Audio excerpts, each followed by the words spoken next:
can't buy. It resides between my eyes. Walked through the fire, came out better on the other side. See, life's like a beach if you find the sand. And right now, I feel like 100 grand. You are listening to Inspired Insider with your host, Dr. Jeremy Wise. Dr. Jeremy Weiss here. I'm founder of InspiredInsider.com, where I talk with inspirational entrepreneurs and leaders and how they overcome big challenges in life and business. Big thank you to Kevin Thompson for sparking the idea for this interview. Today we have Perry Marshall, who's known for being the #1 author and world's most quoted consultant on Google advertising and has helped over 100,000 advertisers save billions of dollars in AdWords. Now, we're not going to be talking about Google AdWords today, but maybe a little bit, actually. He's helped grow a tech company from 200,000 to 4 million in sales that eventually was bought by a public company, and his works include The Ultimate Guide to Google AdWords Book and 80/20 Sales and Marketing, and many more. I have it right here. It's actually fantastic. Read it cover to cover. It's great. Now, he's back to talk about his book, Evolution 2.0, Breaking the Deadlock Between Darwin and Design. I never thought, Perry, I would be talking about this as an interview. But, you know, Perry is an engineer who spent, I couldn't believe this. You spent hundreds of thousands of dollars in AdWords for this cause alone on your journey to answer the question, does God exist? And every talk I notice, when you give a talk, you start with prefacing that this topic is going to piss people off. Yeah. So yeah. I wanted to start off, first of all, thank you for joining me. It's great to be here. And you know, just for the audience's benefit, when Jeremy researches a topic, like, he goes deep. He sent me his questions a little bit ago, and like, okay, you know, you've got a seriously dedicated interview host here, and this is going to be rock awesome. Well, so, thank you very much. That means a lot coming from you because you go deep as well. So my first question is obviously, what in the book pisses people off? Well, you know, evolution is maybe not quite as polarizing as abortion and gun control, but it's probably right up there. Right. And people feel threatened by this topic at an almost visceral level. They just, like, you'll just get this instinctive, like, no, shut off, don't believe you, you're an idiot. You know, you can get that from either side. Mm-hmm. And so here's the truth.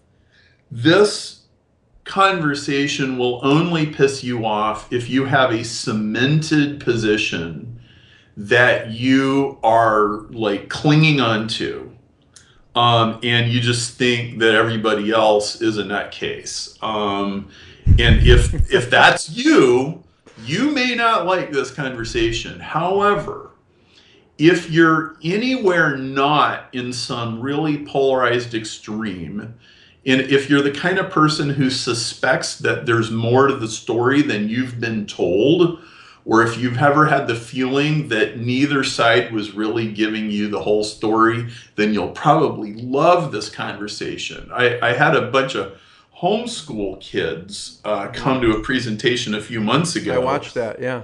There was all of these parents just before. There was like a flurry of emails like, hey, what's this guy gonna do? You know, and then we had the meeting. I talked for an hour and a half. Yeah. And what you can't see from the video, because it is on YouTube, yep, is half the people stayed there for 2 more hours and hammered me with questions. And it wasn't mean and nasty hammering. It was like, oh my word, like, I've never heard of this stuff before. Like, wow, you know, what have I been missing? And it went really deep. And it went into stuff like I could have never predicted where that conversation was going to go. Yeah. And people were absolutely fascinated. And very few people were offended. And so if you know that the world is a little more amazing and mysterious than maybe you had been told, then we're in for a great ride. So give me an example. What was some of the profound questions people were asking, or the depth that you went into that you didn't expect Well, so for example, a lady at the end, you'll understand this better as Jeremy goes in. Somebody asked me a question about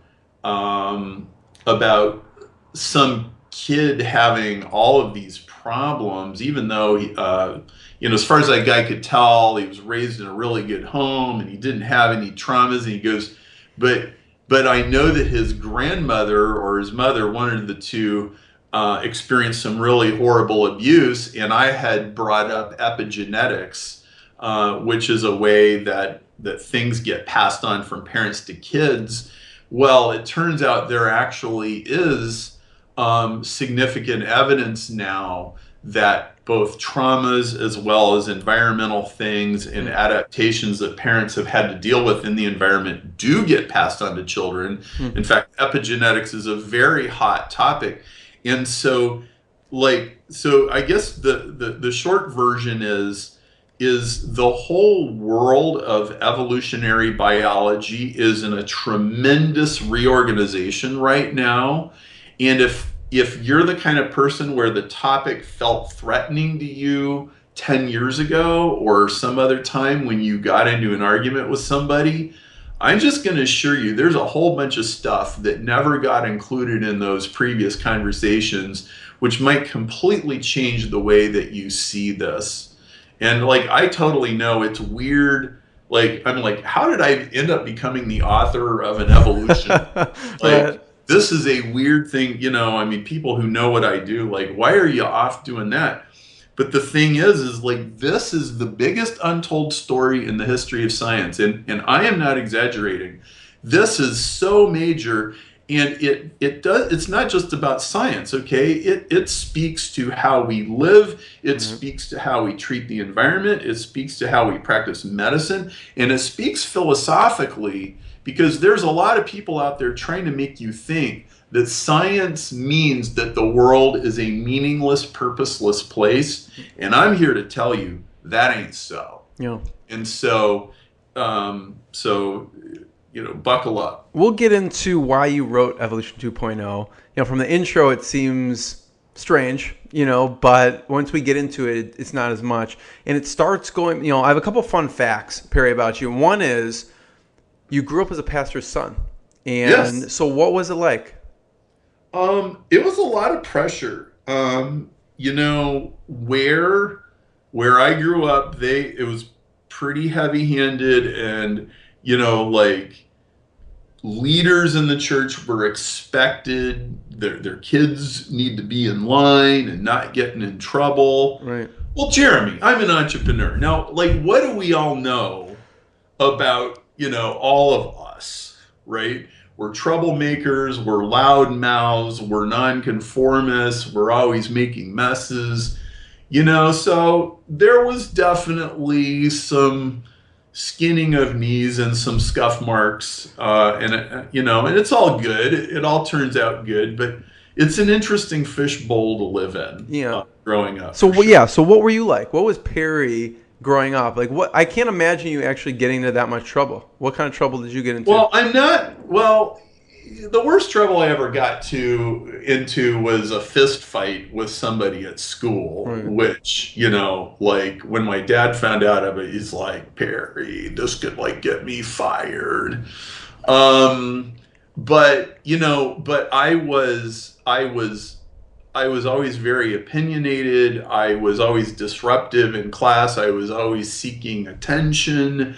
I was always changing the subject, disrupting the discussion, and, way too much energy and a little what we would now probably label as ADHD or something, right? I mean, probably most people who are listening to you, like Jeremy, you have a show where the topics are there's a theme, but they're all over the place, right? And there's a certain kind of person that just needs that stimulation.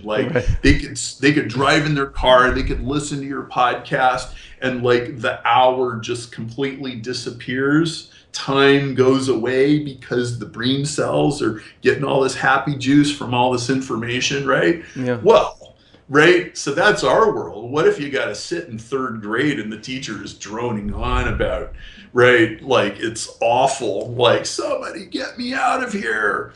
So, Well, what's interesting, Perry, too, though, is your brother took a bit of a different path from you. So how was he? Tell me about your relationship with him and then what he went on to do that influenced this book, sort of, too.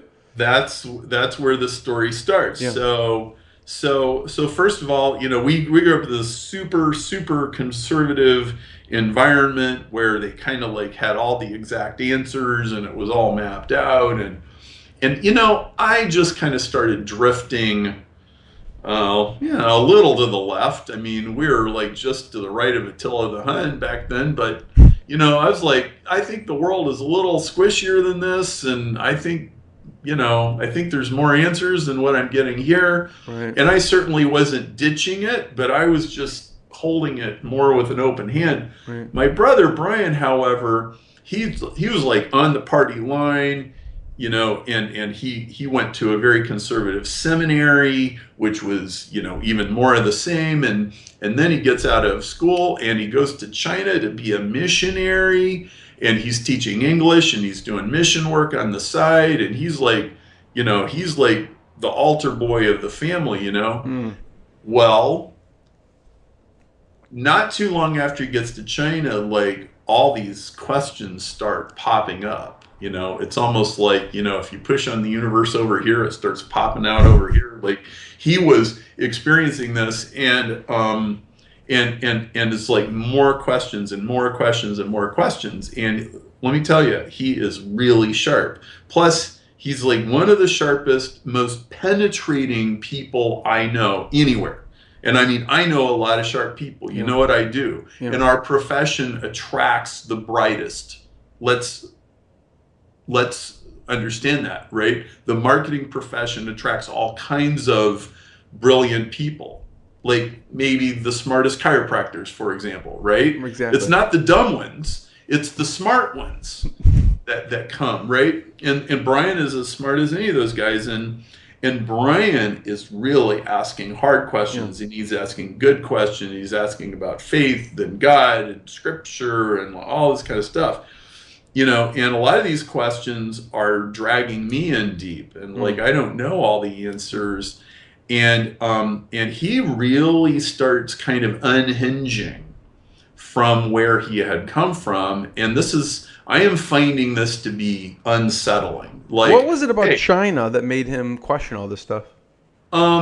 He was no longer in a tightly knit environment where they could control the questions he asked or like kind of knock him back in line. Mm-hmm. Okay.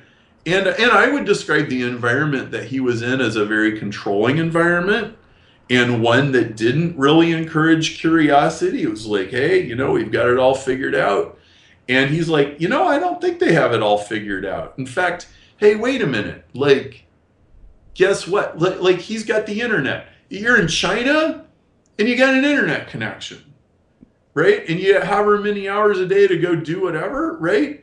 Well, what's going to stop you from looking around? Like, hey, I spent the last 6 weeks on the internet, and guess what? The world isn't 6,000 years old. Right?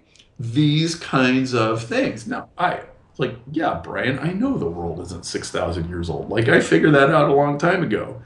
But there's more, and there's more, and there's more, and there's more. And pretty soon, like, he's just off in the weeds. And he's actually kind of dragging me with him. He's asking really smart questions.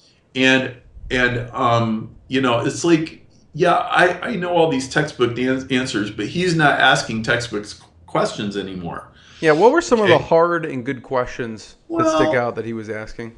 Well, I'll just give you a few. Yeah. One of them was, hey, Perry, I've studied Greek and Hebrew and Aramaic, and I've studied the Bible back, forth, upside down. He goes, it doesn't say anywhere that the miracles are going to go away after the disciples go away. It doesn't say that anywhere. So where's the miracles? And I'm like, let me check with my sales manager. No, I don't have time to get into that one. Okay, but that was out there. Yeah, what else? And there was all these them like coming. Christian theological questions, and well, what about the inspiration of the Bible, and what about the inerrancy of the Bible, and what about those tomb stories that don't exactly match, and like just like tons of stuff, and I found myself like sort of backing up and going to where I felt most comfortable, which was science. Right. And I go, and it was almost like a last straw kind of a question, like, Brian, you don't honestly think that the hand at the end of your arm is like the result of a series of accidents, do you? Well, he was ready for that question too. And he gave me kind of the standard Darwinist answer. Now, and he expected me to take him seriously.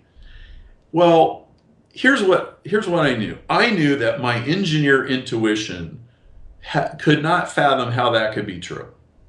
But I also knew something else. I knew that most biologists would agree with him, not me. And I knew I have an electrical engineering degree, and there's some stuff in electrical engineering that is totally mind-bending.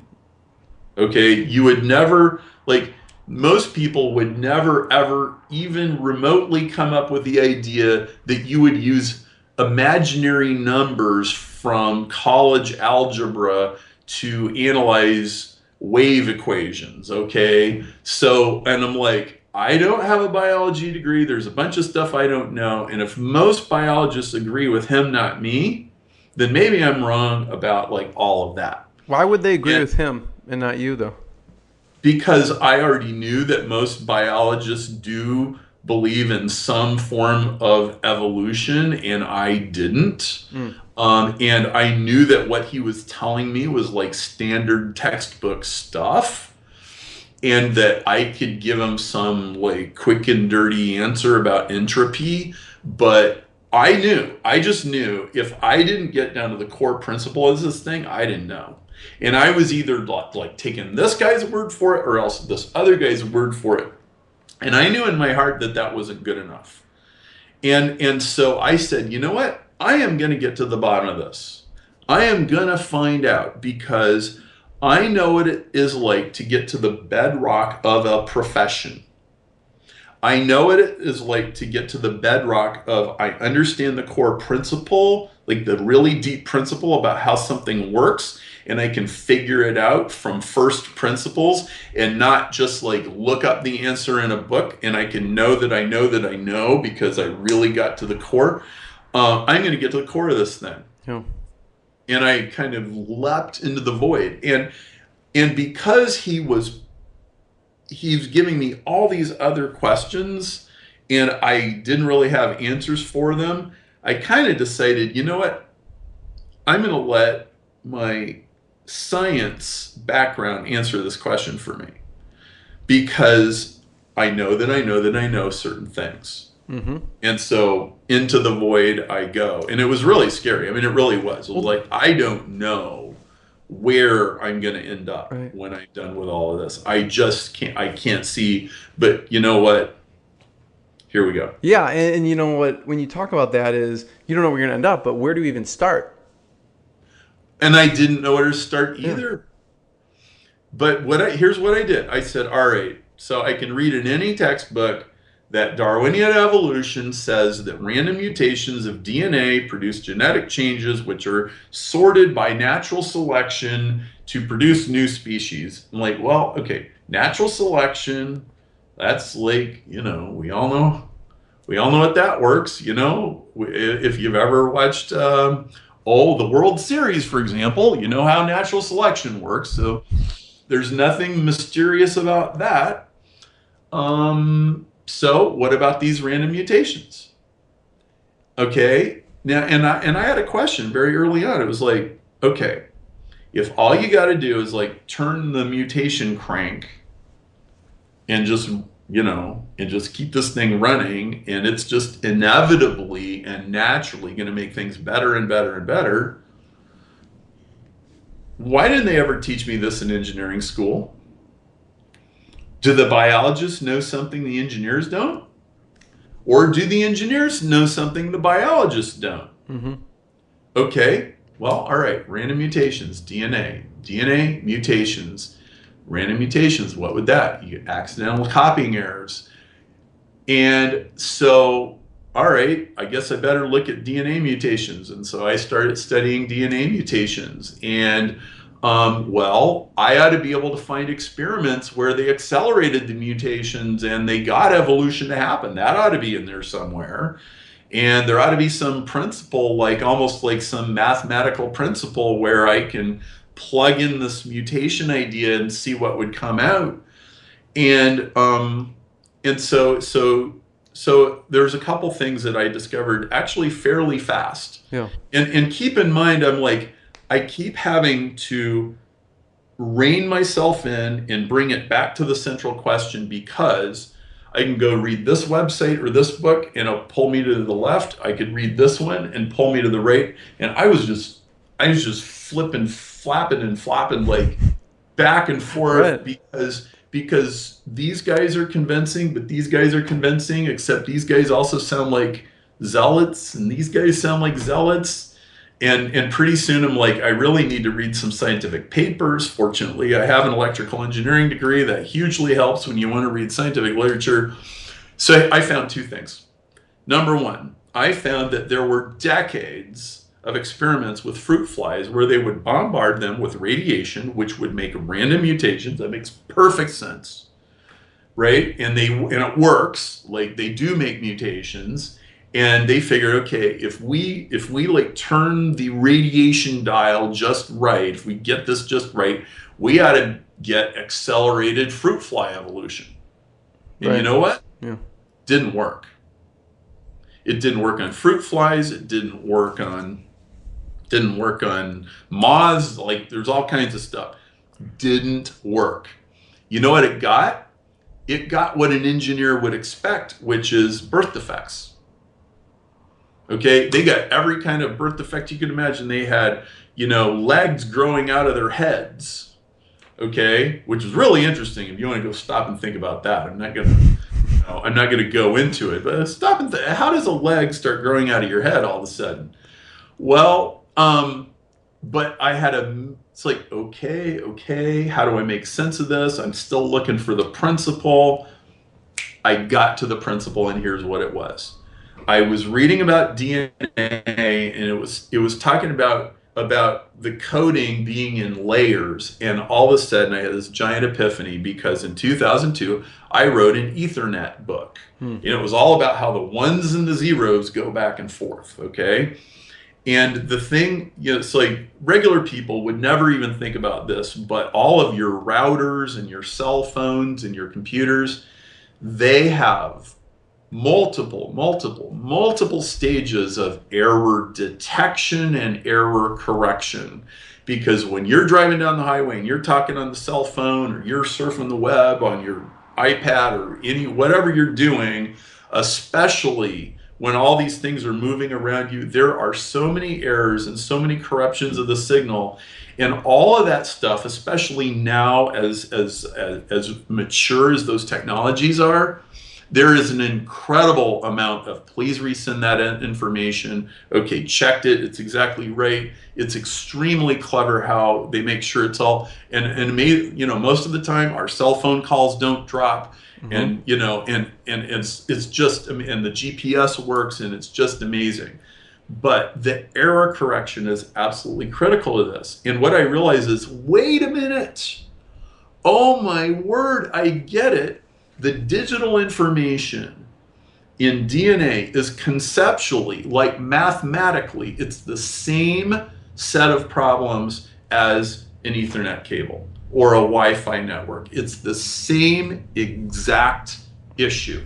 You have a packet of data, it has to get transmitted, and it has to get decoded, it has to get encoded.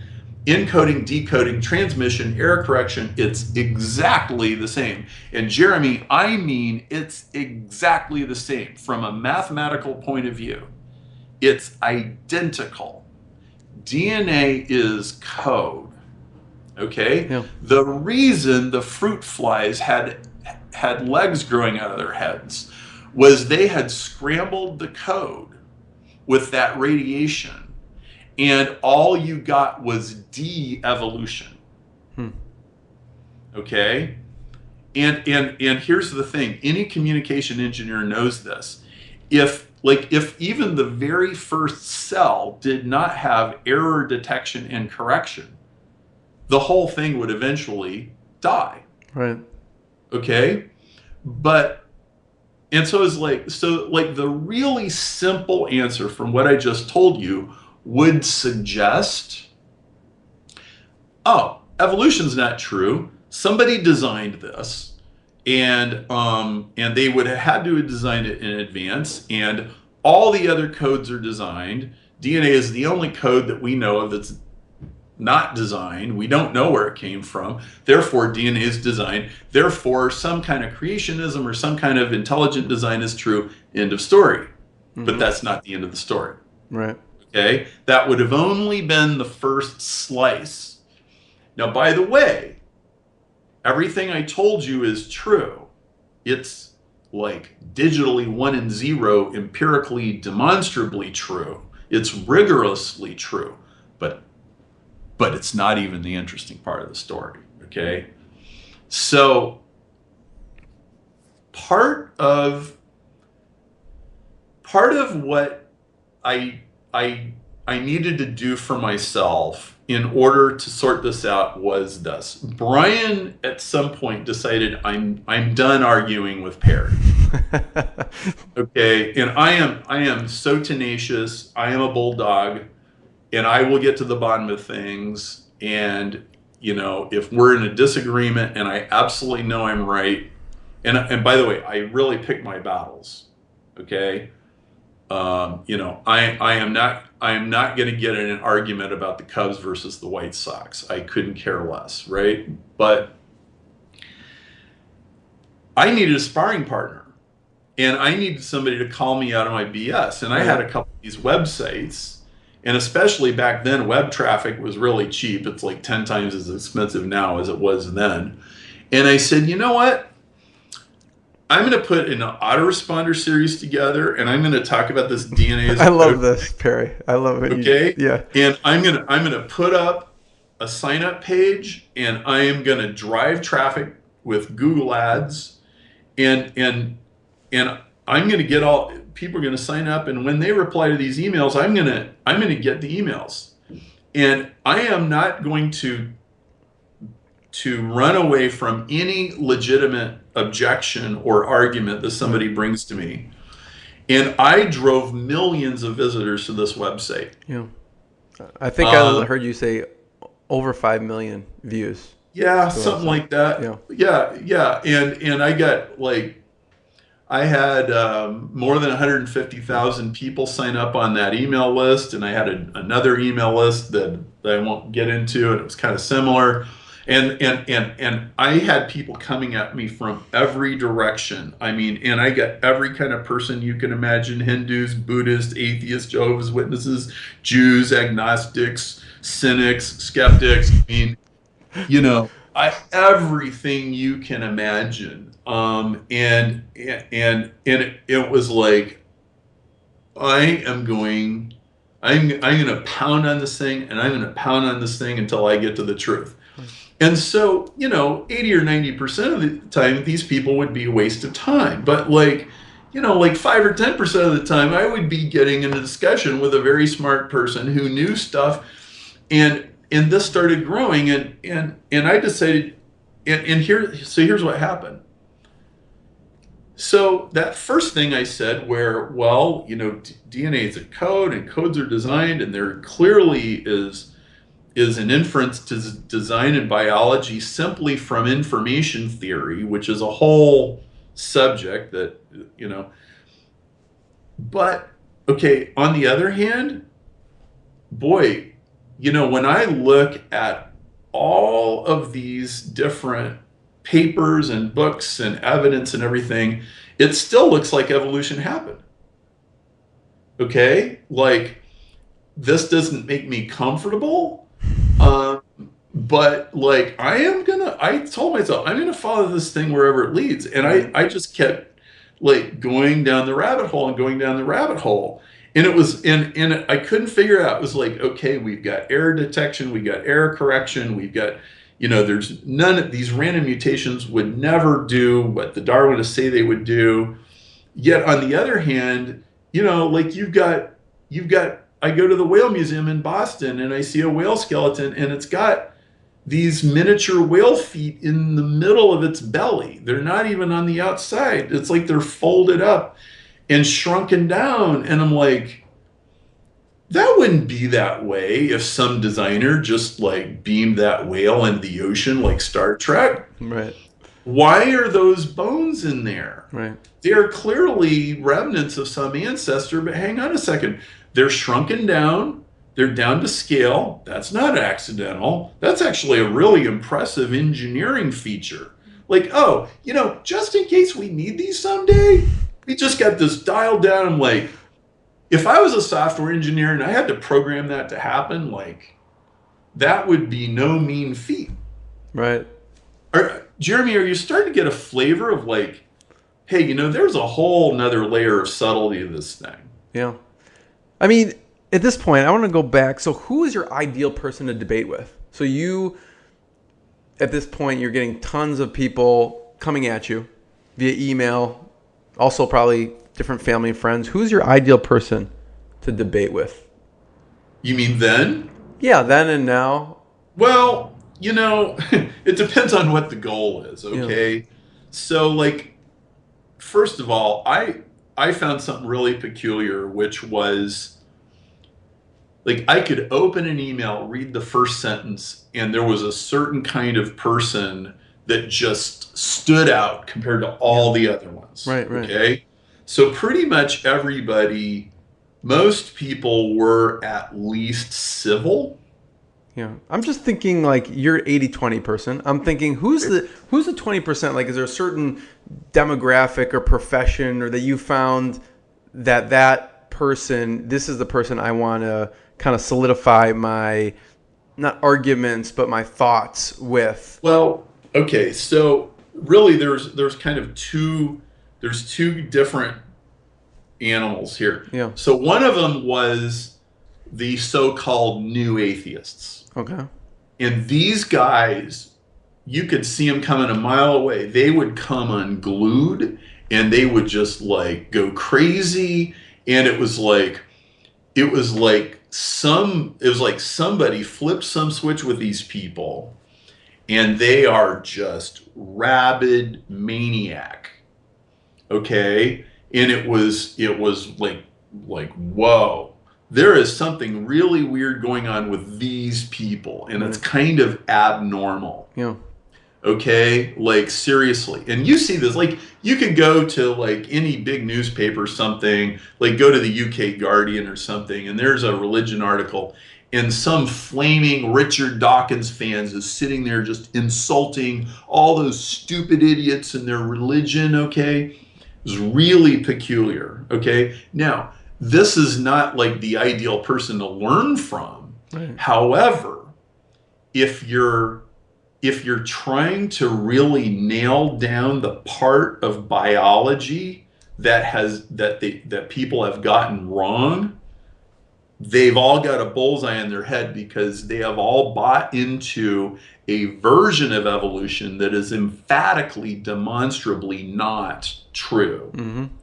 Okay, and it was like, I've got to take this out because it's the exact thing that I found was wrong is the same thing that makes them think they're right. Mm-hmm. And it's that random accidental mutation part of the equation. No, it's not driven by random mutations. That will get you nothing but extinction and death. Okay. Right. And what's really going on is cells are re-engineering their DNA, which brings me to the second group, which was very interesting. So I found this contingent in the scientific literature that You could call it post-Darwinian evolution. You could call it the third way. You could call it a lot of things. I call it evolution 2.0. Right. But it was a group of people that had done all kinds of fascinating experiments where they showed that organisms evolve in real time in response to what's going on in their environment, and that it is not random or accidental or frankly even really Darwinian. And it starts with a lady named Barbara McClintock. And Barbara McClintock, in my opinion, was a greater scientist than Darwin. Now, some people are not going to like this. I actually have to give Darwin some credit, okay? He was right about some things, okay? In the broadest generalities, the overall kind of the overall outline of his theory is correct. Okay, but he didn't actually explain anything. He made an observation, Right. but he never actually understood how or why you get a new species. What Barbara McClintock did was really interesting. How did you even come across Barbara McClintock? Some guy I knew who was an engineer and who was into this stuff sent me a paper by James Shapiro. Yeah. And I read Shapiro's paper. I'm like, whoa, where have these people been all my life? How come I'm not hearing anything about this? I mean, it was like buried, okay? Yeah. So here's what McClintock did. McClintock did radiation experiments too, but she approached them like a hacker. She didn't just bombard them. So it's like, okay, if you were trying to hack passwords or something, some people would just, let's just type some random numbers into the ATM. Okay, well, that's kind of doomed, okay? Right. Like, you're going to have to try all 10,000 combinations and, the police are going to show up before you get there. Okay? What McClintock did was she had this very meticulous knowledge of corn genetics, and she used radiation, and she would damage chromosomes in very calculated ways, and she basically threw the plant a curveball and said, what happens if I do this? And then she engineered this experiment very particularly, and then the plant threw a curveball right back at her. And what happened was she damaged a chromosome so that the plant couldn't reproduce, and basically some of the address labels, you could say, got shuffled around and lost. And the plant is sitting there going through reproductive cycles, trying to reproduce and trying to fix this instability. And what it ended up doing is taking genetic material from another part of the chromosome and moving it around, and she literally saw these genes moving around, and then the plant fixed the problem and it started reproducing. Right. And this would be like ripping a page out of a novel and saying, hey, Jeremy, why don't you fill in the missing page? Go read everything before and after it and reconstruct the missing page. And the plant did it. Right. How does that work? Right. Okay, now she did this in 1944. And in 1951, she'd done like 7 years of research, and she goes and presents it to all her colleagues. And they looked at her like she was from Mars. They're like, plants can't do that. Are you crazy? Half of them laughed at her, and the other half were mad. She got like zero reception from these people. Yeah.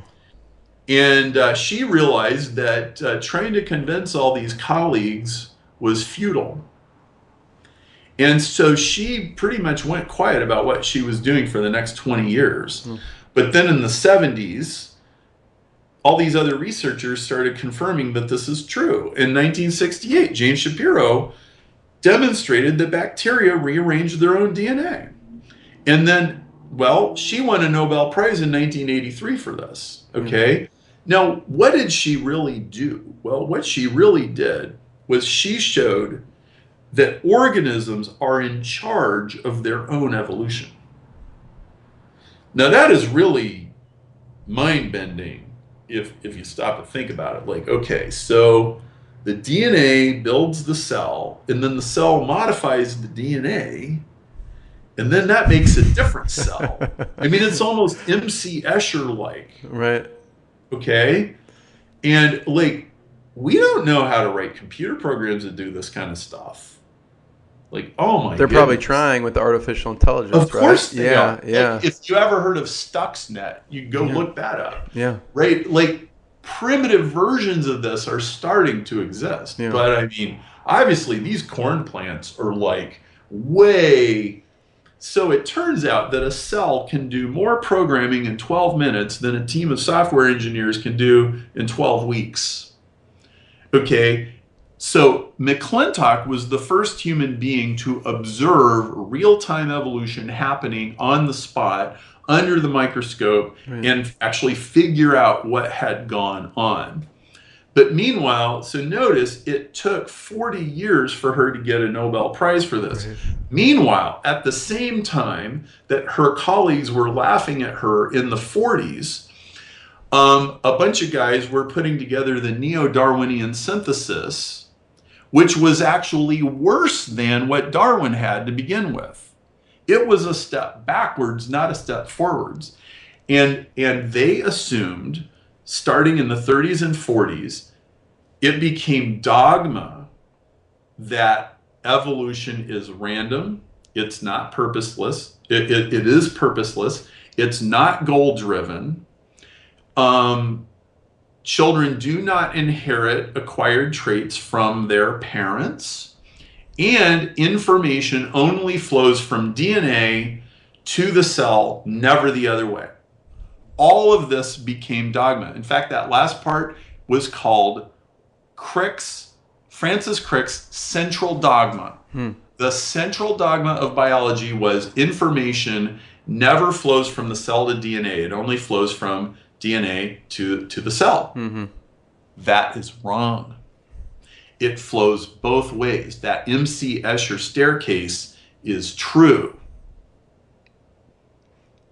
So the novel can fill in its missing page.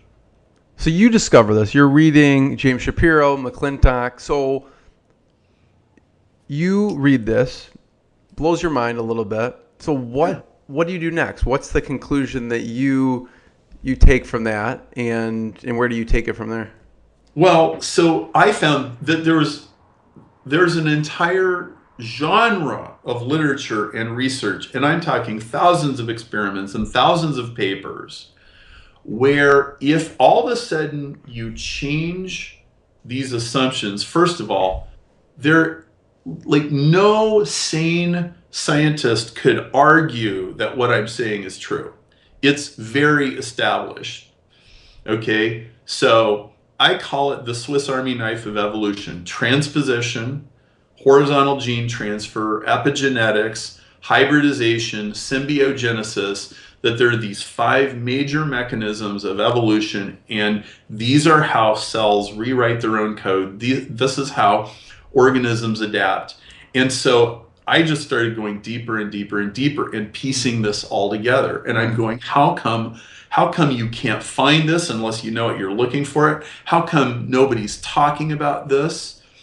And I found really glaring omissions. So if you go to the bookstore and you buy books by Richard Dawkins, Jerry Coyne, Bill Nye, all these famous evolutionists, they don't tell you anything about this stuff. Why do you think? Or if they do, briefly mention and then they move on.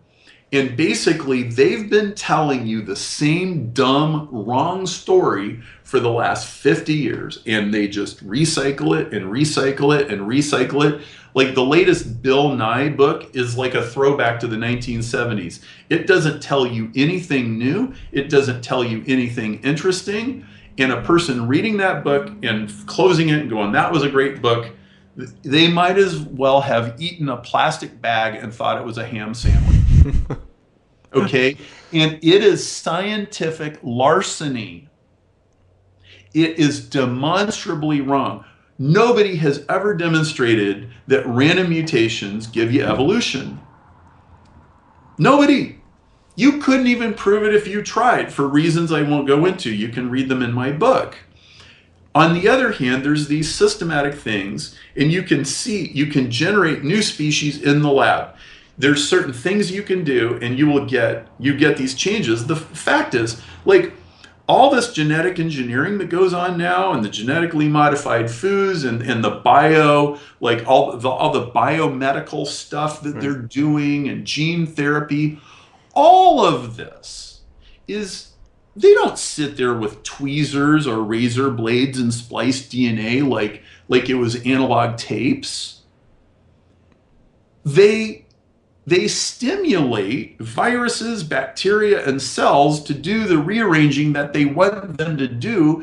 And mostly the cells are doing it smarter. Like, the cells know what they're doing and the scientists don't. And that's how we get all this stuff. Right. This is why no sane biologist can argue with it. Cells have already been doing the same genetic engineering that we're fumbling around with. They've been doing it for millions of years, and this is why we're here. Okay? But if you look at it from a software engineering point of view, cells are vastly smarter than we are, at least in a certain sense. Right. I mean, maybe they're like savants, or maybe they're autistic or something. Like, I don't know how to describe it, but this is so amazing. But like the atheist crowd, because they rate all the evolution books in the bookstore, they're not telling you this. But then you go to the creationist Darwinist side, the creationist intelligent design side, they're not telling you either. Okay, so you got the extreme creationists like Ken Ham, who is frankly just embarrassing. I mean, I'm a Christian. I think, okay, Ken Ham has done more to damage science and the credibility of Christians than anybody alive. Okay, he's got his creationist museum, and like, oh, it's awful. Now, don't get me wrong, those guys actually do have some useful information, and they have useful perspectives about certain things. They are right about certain things. One of the books that really got me oriented early on was a book called In the Beginning Was Information by Werner Gitt, which is an excellent book. And Werner Gitt is a old school young earth creationist, okay? However, so I have to give them some credit. They are right about some things. Also, for that matter, the atheists are right about some things. But neither side is telling you more than like a fourth of the story. The creationists are sitting there going, no, evolution's a hoax.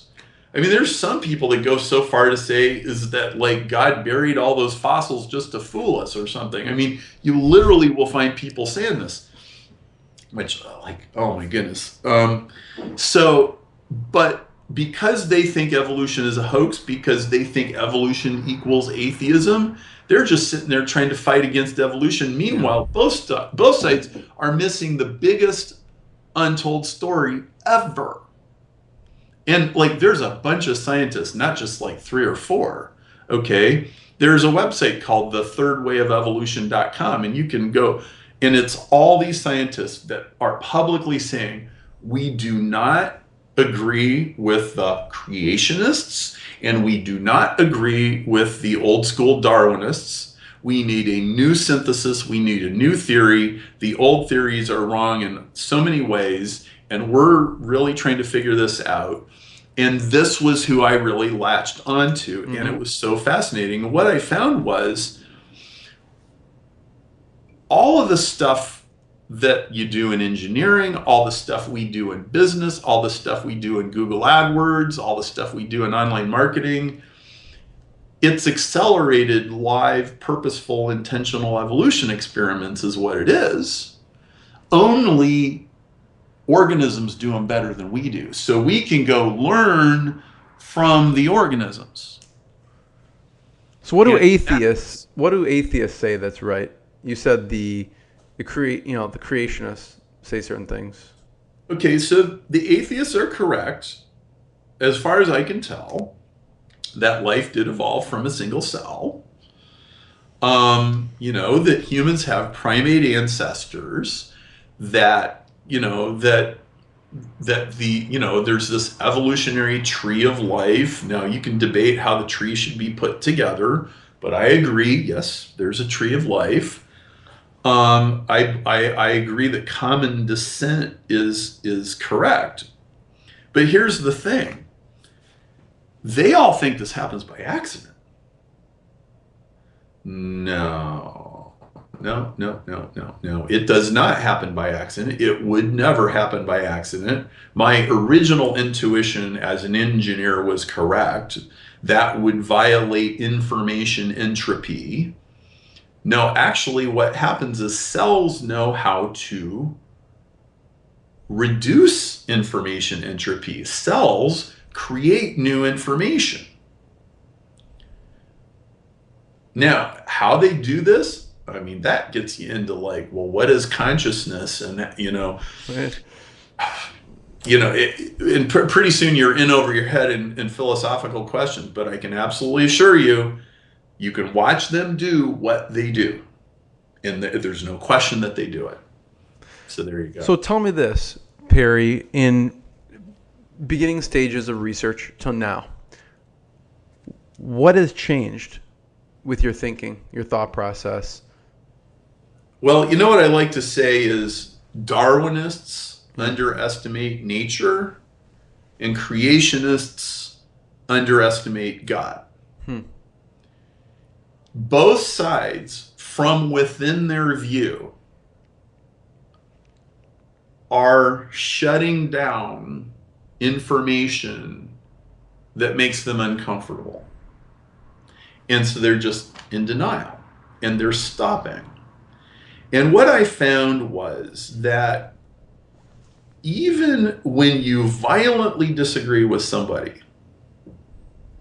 there is almost always a nugget of truth that they have that you lack. Mm-hmm. And you will not solve the deadlock between the two sides until the one side, I don't care which side it is, one side goes to the other side, love their enemy, and find something that's true that they were in denial about, and then all of a sudden, maybe there's not a disagreement anymore. Did anything else change in your thought process or confirmed from the beginning till the end of your research and book? I mean, it never ends, so to speak. Well, so I had to expand my conception of God. How so? What do you mean? Yeah. Well, so Jeremy, if so you back in the day you used DOS, right? DOS operating system, C:dir, run setup.exe. Okay, so imagine that DOS evolved into Windows in 35 years and no human programmers in Redmond, Washington ever touched it. Let's just say the original program was innately capable of adapting and generating a web browser and generating a Windows desktop and figuring out what to do with a mouse and figuring out what to do with an internet connection. Imagine that DOS made all these adaptations by itself. Right. And DOS engineered its own virus protection continuously all the time. Didn't even need downloads. That'd be pretty remarkable, yeah. Would you be impressed with Bill Gates more than you are now? Dude, how did you write software like that? Right. Well, that's how a person who believes in God should think about evolution. Okay?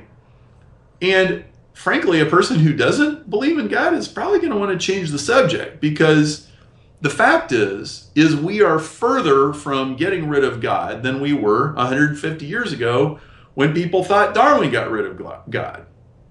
It's like, oh, well, yeah, not only does one cell build an ecosystem and then evolve a zebra to live in the ecosystem, but, then the zebra could turn into something else if it needs to, right? Like, I mean... I'm going to ask a question, Perry. This is, not on my list or thought process, but it's leading me. So, where do you think... Take me back to the origin of life. I mean, you can't really take me back there. You said the single cell organism. What is your theory on that and the origin? Well, so there is no such thing as a theory of origin of life that properly qualifies as science based on any reasonable definition of science. Okay? To put it more bluntly, we have no freaking clue. Right. I'm just asking what you think. Yeah, I mean, Well, I just got to say that. Right. Okay. Because people tell well, there was a warm pond and a lightning strike. Right, because you have on one side, right, the warm pond, prebiotic soup, lightning strikes. There's an amoeba or whatever forms, and that's the start of life. And then the other side is, God puts Adam and Eve. Right. Or Adam, and and so on. So I'm just wondering, we can't go back there and really prove anything, but I'm talking to you, so I'm asking you, and your thought process is leading me to that question, so I'm going with it. So I give you two possibilities that are reasonable from what we know. Yeah. Either A, it literally was a miraculous instant of true blue divine spark engineering. Okay. And, I think that is actually a perfectly rational interpretation of the data that we have. Right. Okay? So when you say design spark engineering, you mean there is a higher power that basically all the ingredients are there, but they had their hand in designing that initial whatever cell came about. And call it ridiculous or call it perfectly fine, but that is a completely logical interpretation of everything we know. Mm-hmm. Or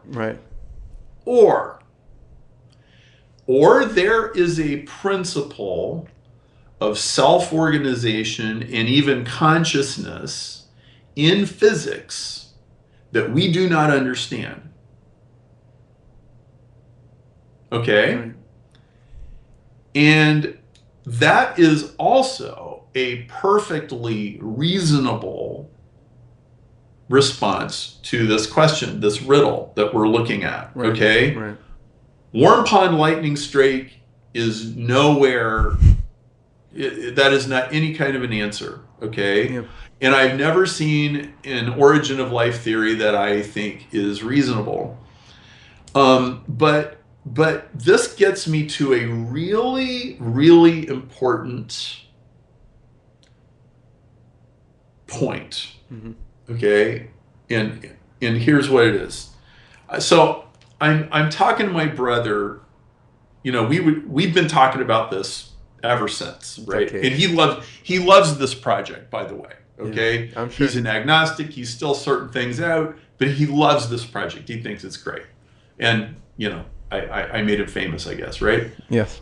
Well, he goes, Perry, yeah, great. DNA is designed, all codes are designed. So what do you want? What do you want all these scientists to do? Just throw up their arms and go have a 3-martini lunch and say, gee, I guess we can't solve this. Come on, Perry. Really? You expect them to do that? What do you think their job is? Now, it took a while for this to sink in. Yeah.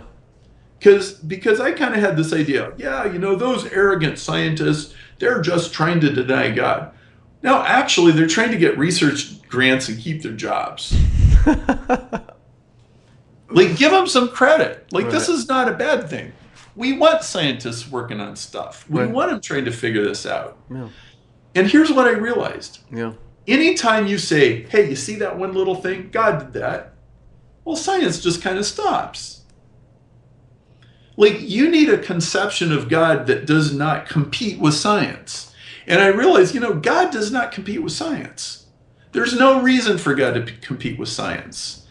That the only way for us to drive this forward is to assume that this is solvable. Mm-hmm. Now, why, if you believe in God, why would you want to believe that? Let me give you a reason why you'd want to believe that. What if God designed the universe to teach us as much as possible?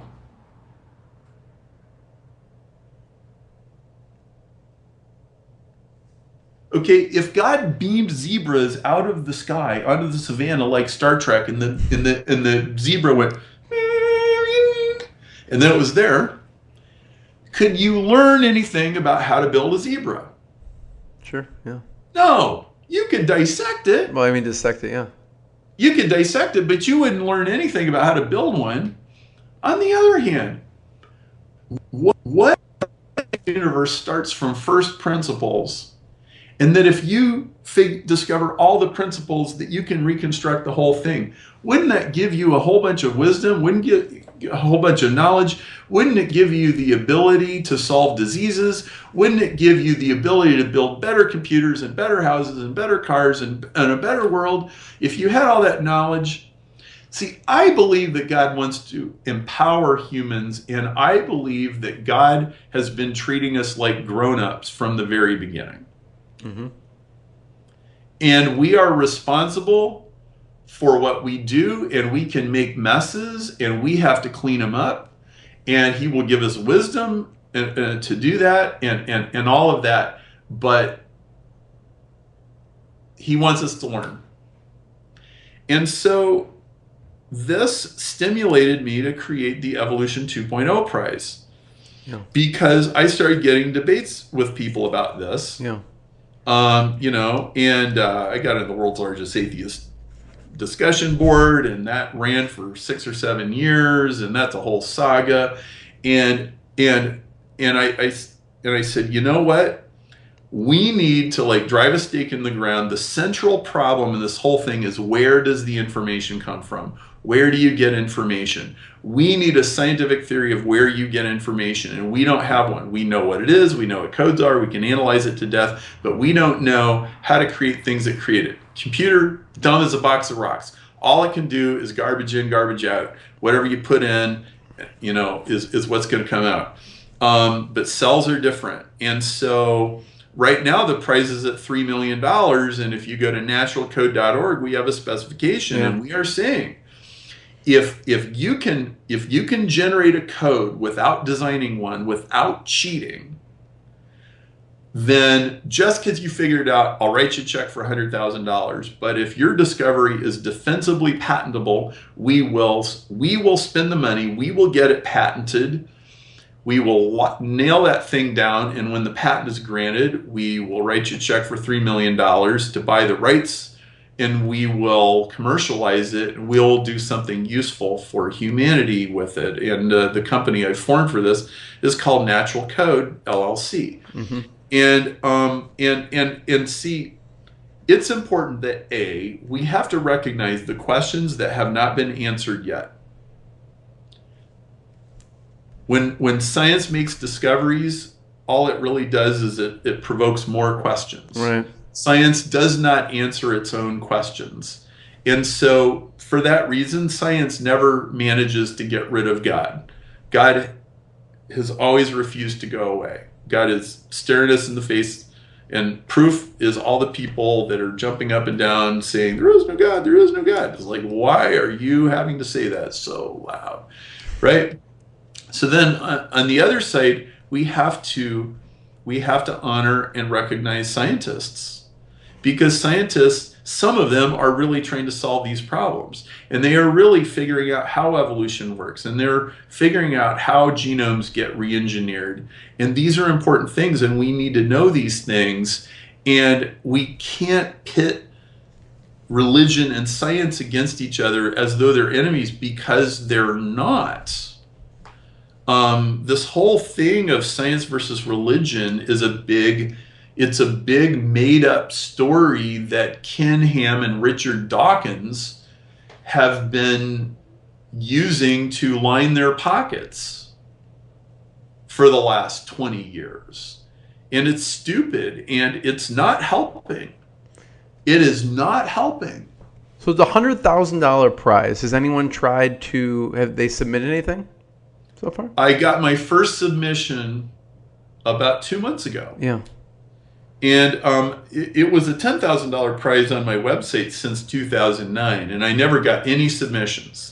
But it was also kind of under the radar. But lately, I've been doing interviews like this one, and I've been speaking at conferences and stuff, and people are coming out of the woodwork. And I had this PhD student in Houston, William Sycamore. He sent me a submission, and it's actually on the website. You can go look at naturalcode.org. You can go see what he did, and it probably only is like a fourth of the way to solving the problem, but it's a good start. Right. And I really do honor anybody that really wants to get in and try to solve this. What I don't have any patience for is anybody who wants to sit around and pretend that it's been solved. No, this hasn't been solved. And no, the Miller-Urey experiment in 1953, where they zapped something with electricity and got amino acids, they did not solve much of anything, right? And there's stuff in biology books that just makes me cringe. Like they just make up some story and stick it in there, and then you're paying. Richard Dawkins got on a radio program on NPR once, and somebody asked him about the origin of life, and he said it was a happy chemical accident. What? This is the Oxford University professor of the public understanding of science. It's the public butchering of science. This is totally beneath an institution like Oxford to be saying things like that. Yeah. It's academically irresponsible. You're sending your kid to that school and paying $60,000 a year, and they're teaching them that? That pisses me off. So that's not education. That's propaganda. It's irresponsible atheist propaganda is what it is. If you don't know, say you don't know. Right. But don't make up a story. So how did someone win the 100,000? Explain it again. Okay, you have to come up with an encoder that transmits a code to a decoder. And you need a 2-layer code similar to like DNA. There's the 4 bases, but then they come in groups of 3. And that gives you the genetic code, which you can look up in any biology book. And that would be analogous, for example, to the ASCII code, where on is 1 and 0 is off, and then you have groups of 7, and that gives you a letter of the alphabet in computer code. And that's like the simplest computer code. So in other words, I'm saying if you can make an encoder, a message, and a decoder that is at least as sophisticated as the simplest codes that we can think of, if you can do that, and you can do it without cheating, then we'll write you the check. Nobody's ever figured out how to do this. But I think it's the most simple and profound unanswered question in biology. So Jeremy, you'll relate to, Richard Koch has a new book called Simplify. We did a STAR seminar a year ago, and it was about simplification. Yeah. Instead of trying to solve the first cell, which is an outrageously complicated problem, right. Let's go a step simpler. If we can solve origin of information, it's a much simpler problem. Yeah. It's not all of the problem, but it's really important. If we can solve origin of information, then I believe we will have made one of the 10 most important scientific discoveries of the 21st century. Yeah. it would be right up there with the discovery of DNA, with the discovery of quantum mechanics, with the discovery of relativity, with the sequencing of the human genome. It would be that important. And so what I did was I gathered around a group of private equity investors, and we funded this prize, and we're continuing to grow the fund, but right now we're at $3 million, and we want to solve this problem. And then until the problem gets solved, nobody gets to pretend that it is solved, because we need minds that are working on the problem, not propaganda machines. So who's most qualified, do you think, to crack this? Okay. Innovations always come from outsiders. Right. I remember your talk. I see the circle and I see the dot outside that circle. Yes. Yes. Okay. Innovations come from outsiders. I don't think it's going to come from inside of biology. Bill Gates did not come from the computer industry, and Fred Smith of FedEx did not come from the shipping industry, and Larry and Sergey, when they started Google, they had not come from the search engine industry, and Ray Kroc did not come from the restaurant industry. It's somebody is going to come with some completely different angle. That is my prediction. I think 80% of the time that's how it works. Right. Any guess on what industry you think it'll come from? It's going to come from somebody who really, really, really wants to solve some other kind of a problem, and when they've solved it, they look back and they realized, hey, wait a minute, I just figured out how to do this. Yeah. I don't know, maybe they're trying to make toys for their kids, or I don't know. I think truth is stranger than fiction. That's all I can say. So, what if you had a conversation with Watson? What would you chat with him about? James Watson? Yeah. Who discovered DNA? Yeah. Well, I would chide him for claiming that they had proven that just because they figured out the chemical structure of DNA, that they had proved that there's nothing but chemistry inside of cells, because they never figured out where the information came from. And information is a separate thing from matter and energy. It's its own entity. And, frankly, the problem with biology is it's been obsessed with chemistry for the last 60 or 100 years. And you're not going to solve this problem in chemistry. It might even come from philosophy. Maybe some philosopher will figure out how you solve this thing. Or mathematics. That would be another vote. Yeah. I mean, you talked about, Perry, some of the people, the most prominent scientists that would disagree with you and have completely opposite views. Richard Dawkins, Bill Nye. Who are some of the prominent figures that would actually agree with you? I mean, you mentioned James Shapiro. Yeah. I think I would be pretty simpatico with Francis Collins, who he wrote a book called The Language of God, and he was a pioneer in the Human Genome Project. I think Craig Venter would agree with a lot of what I'm saying. I don't know if he agree with all of it, but he's the guy who was the compadre on the Human Genome Project. He started the privately held company that was sequencing the human genome back in the early 2000s. Certainly there would be some with that. And another guy that I really like is Dennis Noble. And he's a very respected biologist in the UK, and he's the chair of a major society in the biological sciences. And he said something really interesting. He said every pillar of the modern neo-Darwinian synthesis has been proven wrong. And if you go look up systems biology is a view of biology that everything is systems. That it's like systems all the way down. I think that's where we're headed. And I also want to say that it's going to take, so biology is most definitely not the highest paid profession in science and technology. If we fixed the conception of evolution, it would become the highest paid discipline in the sciences. And here's what's going on. Biology has bought into a really dumbed down paradigm.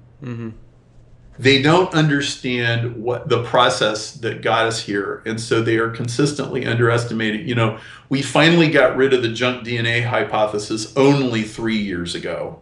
They should have ditched that thing the day it came out in the 1970s, but it was with us for 40 years, okay?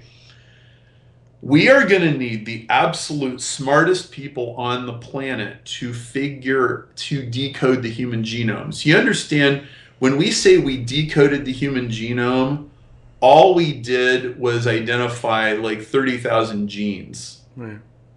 Okay, we still did not understand 95% of the genome. Okay, so when that happened, that was only like the first 5%.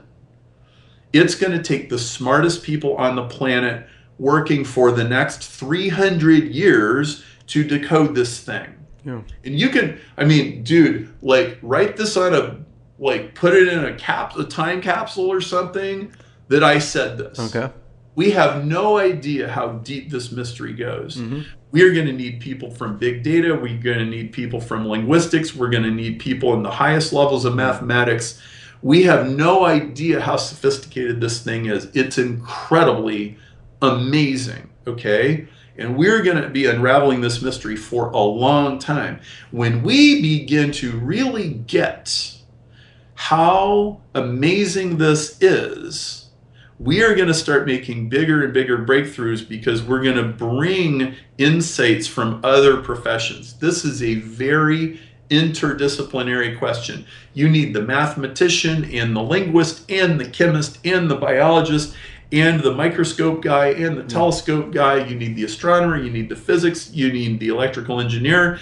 You know, you might even find the marketers and the business people are useful, because I think business is a lot like biology. Okay, like all the decisions you have to, you know, you're trying to get a company to run and you're trying to get all the departments to line up and everything. Gee, I don't know. Is that sort of like a multicellular organism? You know, how does a mouse, you know, all the cells in the mouse are cooperating. They're all on the same page. They're all doing their job. You know what an astonishing feat that is? Right? Yeah, for sure. You know, I know, period, that you're on some type of right track when you get a 7-paragraph, 1-star review on Amazon. So I was looking. It's the battle of the 1 stars versus the 5 stars. You will quickly see. Yeah. So, you're striking a nerve there, on both sides. And so I wanted to talk about that for a second. John Mertis left this 7-paragraph, you probably read it, 1-star review. And so I want you to address some of that. Because obviously you're not going to respond with a 7-paragraph answer, but we could respond here, and I think it'd be interesting. And he said, I'll have you respond, but I'll just read it so the audience can kind of hear a little bit what he said. His most egregious, talking about you, and I couldn't copy the whole thing, nor will I read the whole thing, but his most egregious mistake is to compare DNA to computer code. Sure, there are similarities, but a gene encodes a protein, and he kind of goes on about that, and then he talks about it's a reintroduction of Lamarckism and suffers the same problems that destroyed Lamarckism as an evolutionary theory, blah, blah, blah. And I like his quote at the end, regardless of it, because, if it's about your book or not. But Dorothy Parker once said, "This is not a novel to be tossed aside lightly. It should be thrown with great force." So, well, Mr. Murtis, yeah. I am glad to have pissed you off. Yeah. So I have two things to say about that. Yeah. Mr. Murtis needs to go to Google Scholar, scholar.google.com, and type in epigenetics and Lamarck. Type in both of those things and go read the thousands of papers that have vindicated Lamarck. Lamarck is a scientist 200 years ago who said that offspring inherit acquired traits from their parents. Lamarck was laughed out of biology by the neo-Darwinists in the 30s and 40s. And Lamarck is back because Lamarck was right. And this guy writing this review is not even up on the latest biology. He's still stuck in the 70s. Okay, that's the first comment. Yeah. The second comment is, anybody who tells you DNA is a code understands neither DNA nor code. It is a matter of definition, okay? You go to Wikipedia or any biology book, there is a genetic coding table. X codes for Y. AAA codes for glycine. Lysine. GGG codes for glycine. And you go down okay, it's just like, or go look up ASCII, ASCII. 10001 codes for A, and 10010 codes for B. It's a code, okay? Anybody that tells you it's not a code, they have no idea what they're talking about. And they're setting us back 50 years. Watson and Crick won the Nobel Prize for figuring out, A, that there's a helical structure with these bases, and B, that it is a code, okay? Totally doesn't know what they're talking about. Now, that guy says something else that's not true. Perry doesn't cite any experiments. Well, the guy just proved he didn't actually read the book. So, to date, as of October 27, 2015, none of the one-star reviews actually read the book. Jerry Coyne, famous atheist at University of Chicago, wrote a scathing review of my book, admits in his review he did not read the book. I dare people, just read the book. Right. Now, here's the interesting thing. The 5-star reviews, most of them did read the book, which takes a lot longer. It takes a lot longer to actually read a book. So, if you want to not read the book and criticize it, some people are going to do that. But the truth is the truth. Right. Well, thank you. I had to, I'm not that in your face, but I have to bring someone else who is in your face to represent the in your face people. So bring it on. Look, yeah. I knew when I wrote this book, I'm going to piss off a bunch of. That's a disclaimer. Look, frankly, in 2005, I got drug onto Infidels, which at the time was the world's largest atheist website, and they had this discussion forum, and I'm like, I have breakfast with my buddy John. I'm like, John, I totally do not want to do this. Like, oh, John. Like, John, do I have to do this? He's like, Perry, I think you have to do this. It's like, Perry, I think God's got a sense of humor. I'm like, okay. And here I am, like, trying to have a pissing match with a skunk. And you know what? That thing went on for 7 years. And they took it down, and they won't repost it, and they don't want anybody to see it. Okay? And, if you can go, people can go look up the lady that owned frdb.org or Free Ratio, whatever website it was. I've got a page, I've got a screenshot from archive.org. You can go to cosmicfingerprints.com/infidels. You can read the whole story. But you know what? I got thick skin and I'm used to it. Right. Okay? And, the real problem with these people is the science is not on their side.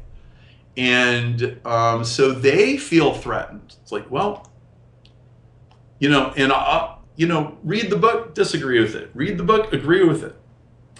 Decide for yourself. Right. Because, people are smart. People can figure this stuff out.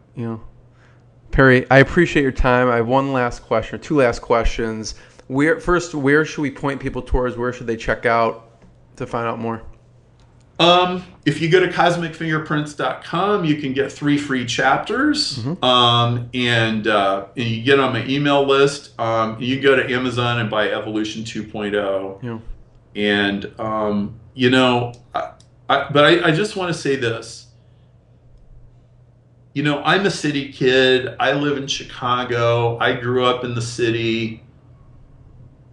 I don't, and like evolution is like a city kid kind of subject to talk about mostly.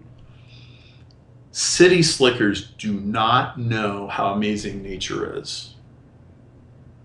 Okay? And once in a while, you'll be on vacation and you'll be climbing through a canyon, or you'll get a sunset, or you'll be at the ocean, and it'll hit you like a wave. Right. Like, oh my goodness, nature is amazing. Or maybe you'll be in western Nebraska on a starry night and you'll look up and you'll see all those stars, which you don't see in the city. Jeremy, you and I both live in Chicago. It's called pollution, right? Yeah. Pollution, okay. City people become disconnected with nature, okay? And I think this is what, we start to believe urban legends about how nature got to be the way it is, and they're complete misrepresentations. So if you're cynical about nature, or if you think nature is a series of random accidents, I think you need to get a vacation.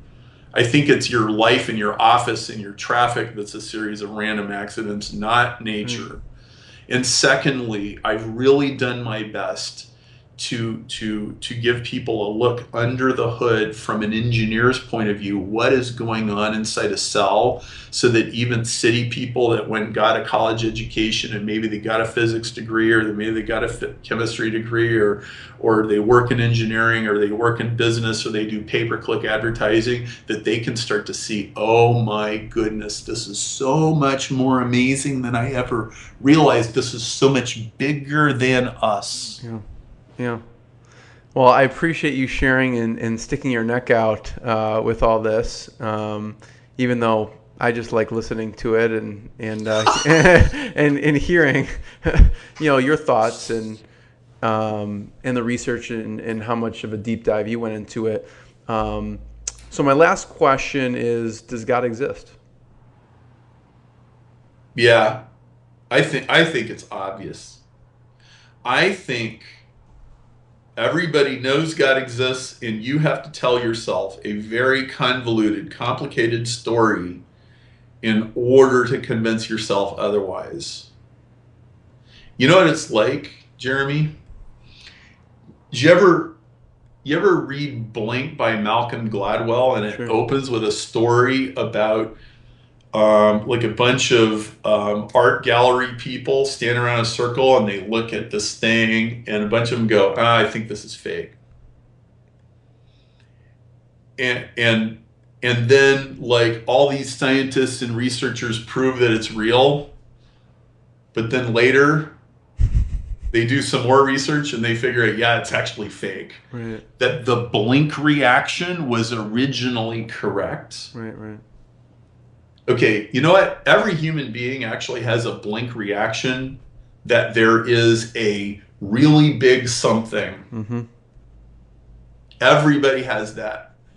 Okay, and you can tell yourself a very sophisticated story, and yes, you can convince yourself that there is no God, and I don't disagree. There's a bunch of people that they are convinced there isn't a God, and I don't think you're lying. Okay, but what I'm saying is you bought into a story, and it's a very complicated Rube Goldberg machine kind of a story, and it's the wrong story. Yeah.